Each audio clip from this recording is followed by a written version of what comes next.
I walked across that stage with a rolled-up diploma in my hand and a smile. I'd been rehearsing for 4 years. The auditorium was packed. The air smelled like fresh flowers and someone's too strong perfume.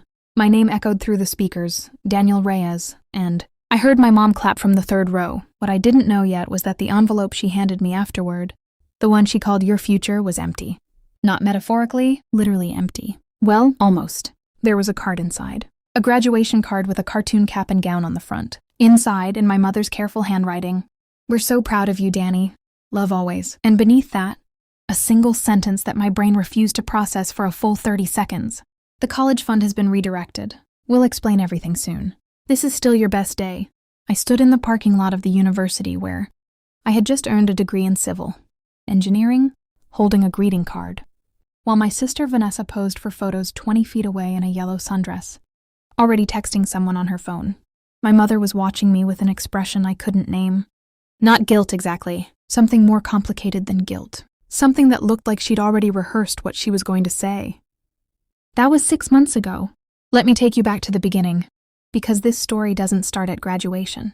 It starts a long time before that, in a house where love was always distributed unevenly, and I just never let myself see it clearly enough. I grew up in a mid-sized city in North Carolina, the second of 2 children. Vanessa is 4 years older than me.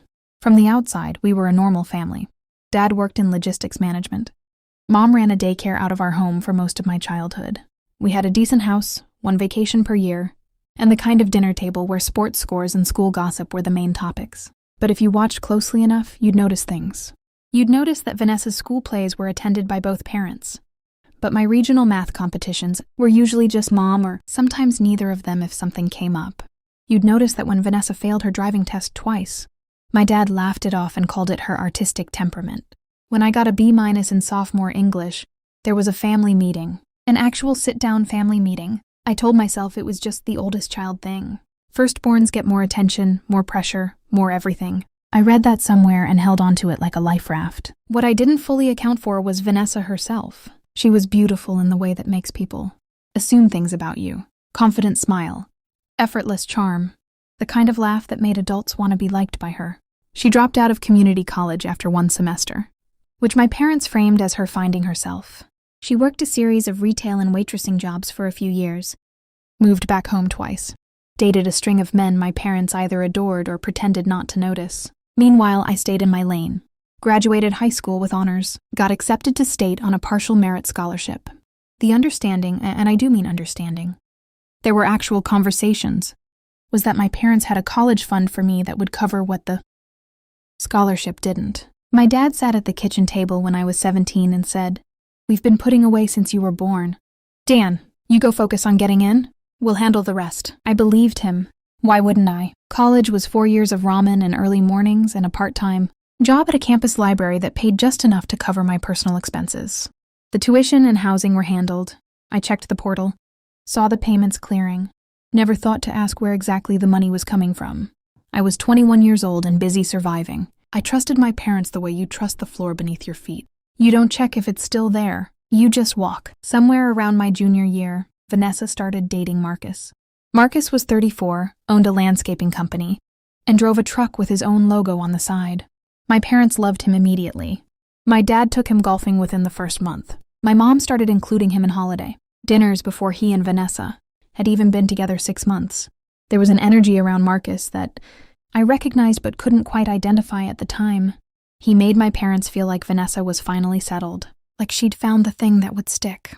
By the time I was in my senior year, Marcus and Vanessa were talking about buying a house. That's when things got complicated in ways I didn't yet understand. I found out later, and much later, that Vanessa came to my parents in the fall of my senior year with a problem. She and Marcus had found a house, a 3-bedroom in a neighborhood they loved. Good school district, the whole thing.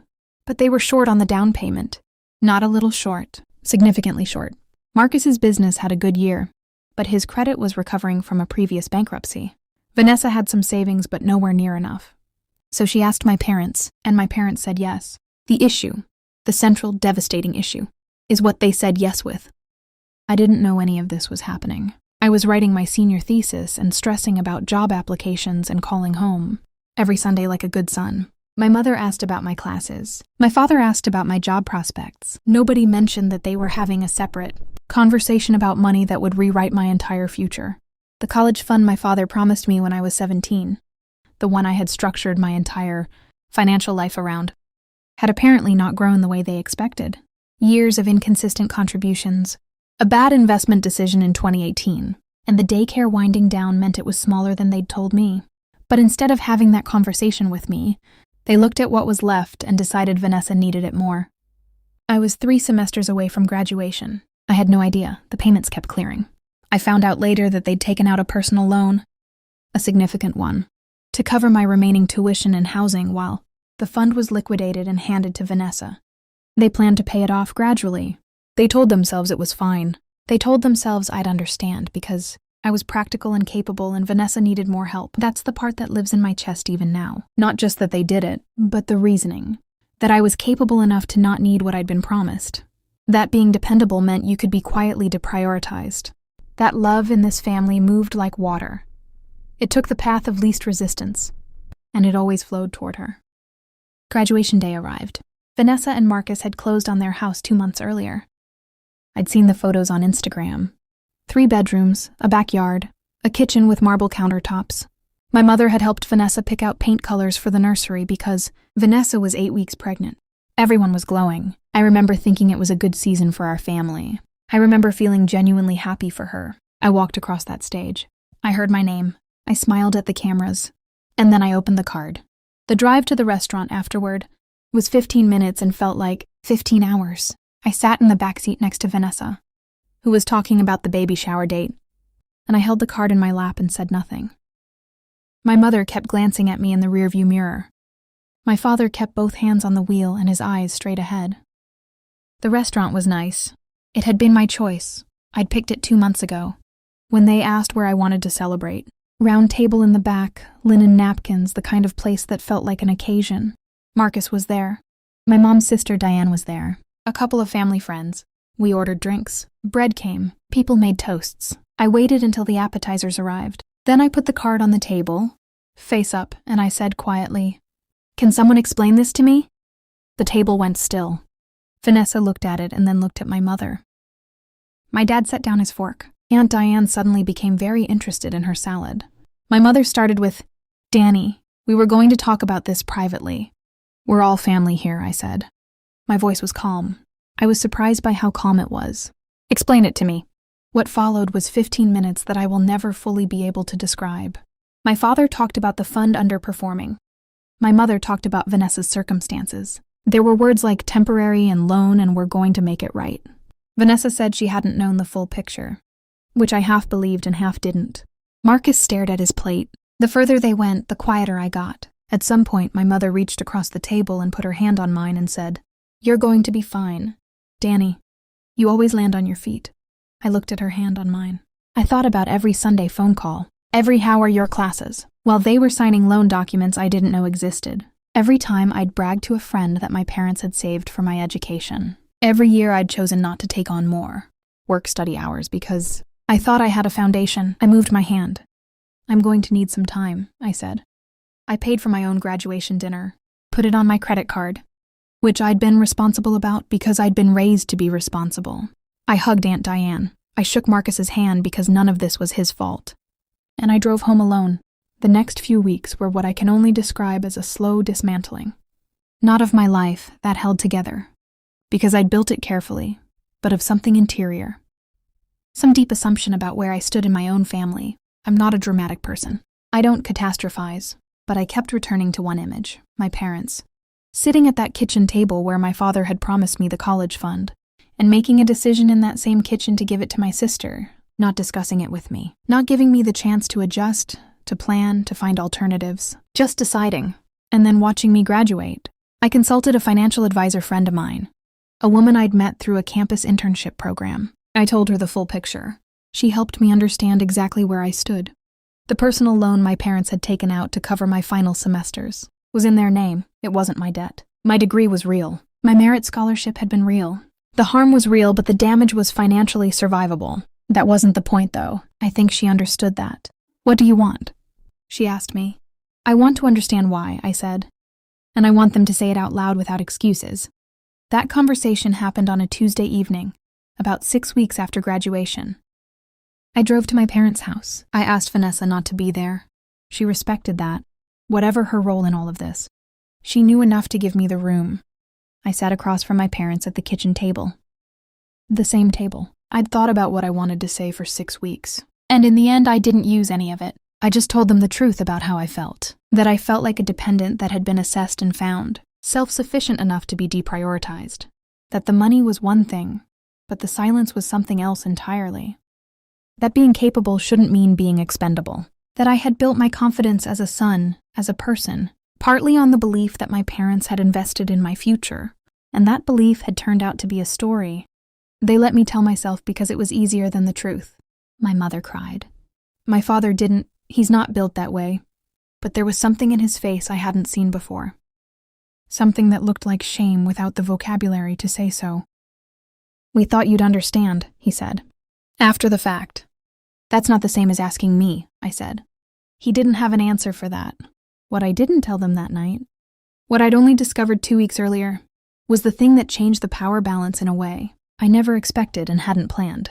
My paternal grandmother, Nana Rose, had passed away during my sophomore year of college. She was quiet and sharp and had strong opinions, about sweet tea and weak opinions, about most everything else except family. What I hadn't known, what my parents hadn't known, I knew was that Nana Rose had left me something separate, not through my parents, directly to me, a savings account, set up in a trust when I was born, adjusted when I graduated high school, with a letter that had been held by her, attorney, and delivered to me on my 22nd birthday, through the mail. My birthday was 3 weeks after graduation. The letter was handwritten, 3 pages. She wrote about my grandfather, who'd worked himself into an early grave and left her with almost nothing. She wrote about watching my parents' home dynamics and saying nothing because it wasn't her place, but seeing more than people realized. She wrote that she didn't want me to ever be caught without ground to stand on.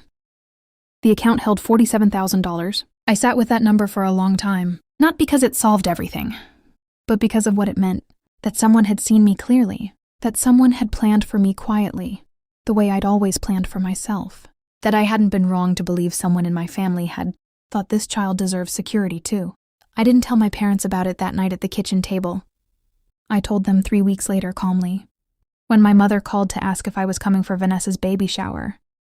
"I'll think about it," I said. "I want to tell you something first." I told her about Nana Rose's trust, the letter, the account. There was a long silence. "She never said anything," my mother finally said.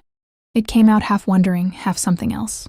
"She saw what she saw," I said, "and she made sure I had a floor to stand on." I don't know exactly what happened in their house after that call. I know my mother called back an hour later and she'd been crying. I know my father sent me a text. He texts better than he talks. That said, "I know sorry isn't enough. I mean it anyway. You deserved better from us." 8 words. But from him they were something. I went to the baby shower. My niece was born in October, a healthy girl named Lily with Vanessa's exact same expression of complete confidence about her place in the world. I held her, and she looked up at me and I thought, this is not her fault. None of this is her fault. I've been building since then. The $47,000 became a down payment on a small condo. I started my job at an engineering firm the month after graduation. I'm not where I thought I'd be, which is to say, I'm somewhere different, somewhere I built with less help than I expected and more quiet determination than I knew I had. My relationship with my parents is being rebuilt slowly. The way you repair something structural, carefully, without rushing, testing each piece before you trust it with weight. My dad called me last month to talk, about nothing in particular, the kind of call that used to never happen, the kind where he asks about my commute and I ask about his back and neither of us says the real thing, but both of us knows we're trying. I'll take it. I've decided to take it. Vanessa and I are okay. She sent me a message a few months ago, long and stumbling and honest. That said she hadn't understood the full picture when it was happening and that she was sorry for her part in it.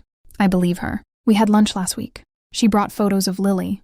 What I keep coming back to, the thing I'm still turning over, is how much of our lives we build on assumptions we never check. I assumed I had a foundation. I assumed being trusted meant being valued equally. I assumed that because I was capable, I was seen. I'm more careful about assumptions now. But I'm also more careful about something else, about letting people's underestimation of me become my own. I stood in that parking lot with an empty, envelope, and for about 30 minutes. I let it mean something about my worth. I let it make me small.